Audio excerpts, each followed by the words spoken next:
Et c'est l'heure à présent, et comme chaque jour du Focus, elle a beau s'être affaiblie ces dernières années, l'armée de résistance du Seigneur fait toujours trembler les populations. Cette rébellion avait pour ambition de s'emparer du pouvoir en Ouganda et d'y imposer un régime fondamentaliste chrétien.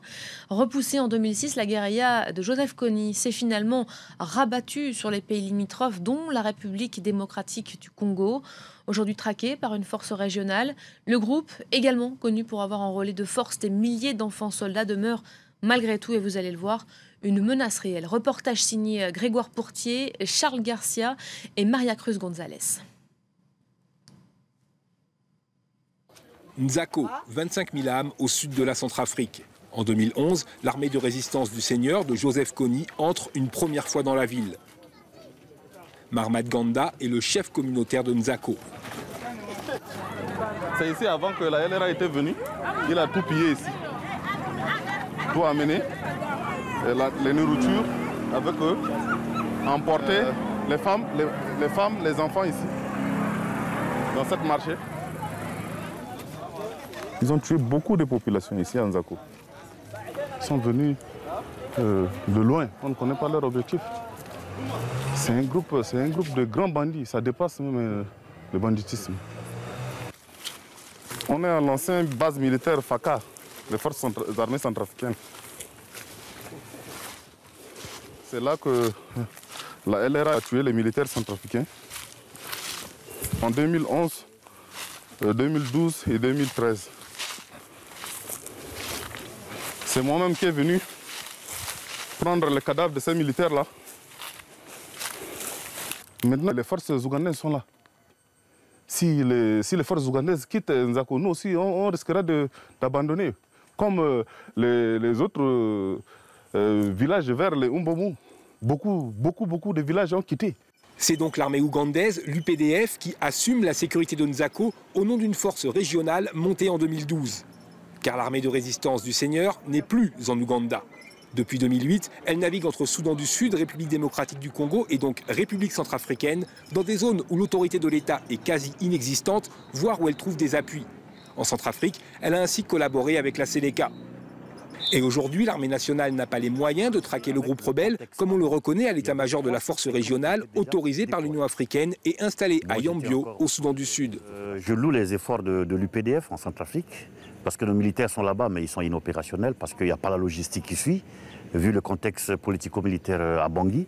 Donc, les militaires ougandais mettent la pression avec l'appui des Américains, qui font le transport aérien, qui font le renseignement. Ces derniers mois, les affrontements directs sont rares. L'armée de résistance du Seigneur est très affaiblie, même si la force régionale n'a pas déployé toutes les troupes prévues. Le Soudan du Sud mobilise par exemple de 100 à 500 soldats au lieu de 1000, mais le groupe rebelle n'opérerait plus dans le pays, se cachant plutôt en RDC et en RCA. Nous avons réduit leur puissance en les tuant ou en les capturant. Nous avons par exemple éliminé leur numéro 2 dans la hiérarchie de leur organisation, et éliminé également plusieurs de leurs principaux commandants. Et puis il y a aussi des chefs de groupe qui se sont rendus. L'appel aux défections fait partie intégrante de la stratégie. De nombreux prisonniers dont on avait fait des esclaves ou même des combattants sont aussi régulièrement libérés par la force régionale. Beaucoup s'inquiètent pourtant. L'Ouganda réfléchit à se retirer. Et dans une forêt grande comme la France, il est difficile d'approcher ou simplement de repérer des groupes ultramobiles se déplaçant tous les jours à pied. Même si la LRA ne serait aujourd'hui qu'en mode survie, la priorité est ainsi donnée à la sécurisation des villages, comme ici à Obo. Si jamais nous partions maintenant, je peux vous assurer que Joseph Kony sera de nouveau en mesure de kidnapper des personnes et nous reviendrons au point de départ, car ces communautés restent vulnérables. Gaëtan a passé 1 an en captivité, son traumatisme est toujours vivace. C'est un côté de chasse, de défense aussi. Au cas où la LRA surgit maintenant là. La nuit du 5 au 6 mars 2008, ils étaient plus de 300 bien armés, bien armés. Ils avaient kidnappé plus de 200 personnes. C'est pas fini, le problème de LRA continue encore. Récemment, ils ont kidnappé des personnes, récemment, en brousse. Ils étaient partis faire la chasse. On ne peut pas aller au-delà de 5 km. On ne peut pas.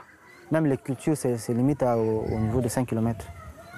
Gaëtan nous présente Tatiana, 16 ans, dont 5 dans les griffes de la LRA.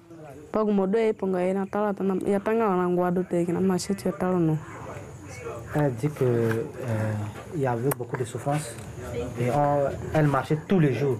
Et quand tu es fatigué, on te donne des coups avec le machette. Et puis, il y a les sévices sexuels. Elle a dit oui, elle a fait un enfant là-bas. Tatiana s'est enfuie lors d'une opération de l'armée ougandaise, son fils sur le dos. Ils sont une vingtaine d'enfants de la LRA à Obo. Ainsi, même si le groupe rebelle était éliminé totalement, sa marque restera indélébile dans le village, comme dans toute l'Afrique centrale. Et pour en reparler, nous retrouvons tout de suite en direct de Bruxelles notre invité, Georges Bergozan. Bonjour, merci d'être avec nous, d'accepter de répondre à nos questions. Vous êtes chercheur au GRIP, spécialiste des milices et du trafic d'armes dans la région Ouganda, RDC et RCA. La guérilla, on vient de le voir, navigue entre plusieurs États. Est-ce qu'on sait exactement aujourd'hui où est-ce qu'elle se situe ? Mais ces derniers mois, elle a essentiellement mené des raids en République centrafricaine et en République démocratique du Congo. Mais apparemment, elle est basée, en tout cas son chef, Joseph Kony, serait basé au Sud-Soudan. Mais dans une enclave du Sud-Soudan qui n'est pas sous le contrôle de l'armée sud-soudanaise, où d'ailleurs c'est le chaos total, mais qui est encore sous le contrôle du Soudan, donc du Nord-Soudan. Voilà, donc c'est un peu complexe. Mais apparemment, il serait basé là. Il y a eu, il y a quelques mois, un raid de l'armée ougandaise avec le soutien des Américains pour essayer de capturer Kony, qui leur a à nouveau échappé, quoi. Alors, le mouvement est insaisissable. Le mouvement, justement, apparaît clairement éclaté. Il semble aussi profiter des faiblesses des États limitrophes pour continuer ses activités. Quels sont ses soutiens dans la région ? Mais les soutiens de la LRA... Bon, s'il y a un État qui les soutient, c'est certainement le Soudan. Puis jusqu'à l'an passé, il y avait apparemment un soutien de la Seleka qui était au pouvoir à Bangui. Sinon, c'est surtout un groupe qui qui pratique l'autosubsistance, donc qui pille pour se nourrir, qui pratique le braconnage, notamment en tuant des éléphants pour ramasser de l'ivoire et le revendre au marché noir, etc. Mais il y a peu de soutien, il n'y a aucun soutien populaire à cette milice. Voilà, donc... On dit de cette guérilla qu'elle a été extrêmement affaiblie, que plusieurs coups lui ont été portés pendant les dernières années. Déjà, est-ce que c'est vrai ? On entendait cet homme dans le reportage dire il continue à sévir et continue surtout à faire régner la terreur dans la région. Oui, mais c'est quand même moins qu'avant. Donc, bon, c'est vrai qu'il y a eu en 2014, il y a eu une augmentation de l'activité de la LRA, mais à mon avis, elle est surtout due au fait que la République centrafricaine et le Sud-Soudan sont en chaos total. Donc c'est surtout la faiblesse des États qui permet à la LRA d'exister. Donc son pays d'origine, c'est l'Ouganda, où elle n'a plus mené d'action depuis plusieurs années, parce que l'Ouganda est un État suffisamment solide pour empêcher ça. Donc elle se rabat sur des États faibles, comme les trois pays dont on parle. C'est donc ça, la force de la LRA vient de la faiblesse des États dans les territoires où elle opère. Voilà, c'est un groupe extrêmement mobile. Vous l'avez dit, cela rend évidemment plus difficile la tâche de la force régionale. Quels sont les résultats justement de cette force ? Mais on constate surtout une diminution du nombre de combattants de la LRA. Donc actuellement, ce nombre est évalué entre 200, maximum 300 combattants, sans parler des nombreux enfants, surtout, qui ont été kidnappés, qui servent de porteurs, d'esclaves sexuels, etc., voire de chair à canon. Mais c'est donc un groupe qui est de plus en plus réduit, mais aussi qui est habitué à une grande mobilité. Ils opèrent en petits groupes qui sont très difficiles à capturer, comme d'autres groupes armés au Congo, par exemple. Mais donc c'est un mouvement qui connaît très bien la région, qui qui se déplacent à pied, qui n'utilisent pas de moyens modernes de communication, ce qui permet... Donc c'est impossible actuellement de les localiser face à des moyens comme le GPS, etc., la détection des téléphones mobiles, tout ça, ils ont renoncé à tout ça pour éviter d'être capturés. Donc ça les rend d'autant plus insaisissables, voilà. Mais c'est donc certainement un groupe qui est en perte de vitesse. Et bon, s'il y a eu un regain d'activité, il faut constater on constate moins de violences gratuites ces derniers temps. Donc c'est aussi... Voilà.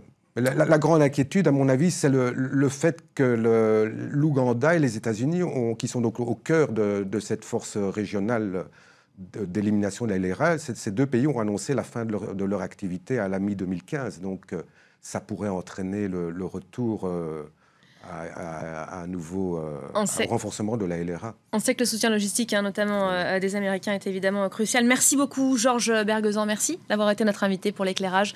C'est la fin de ce focus, la fin.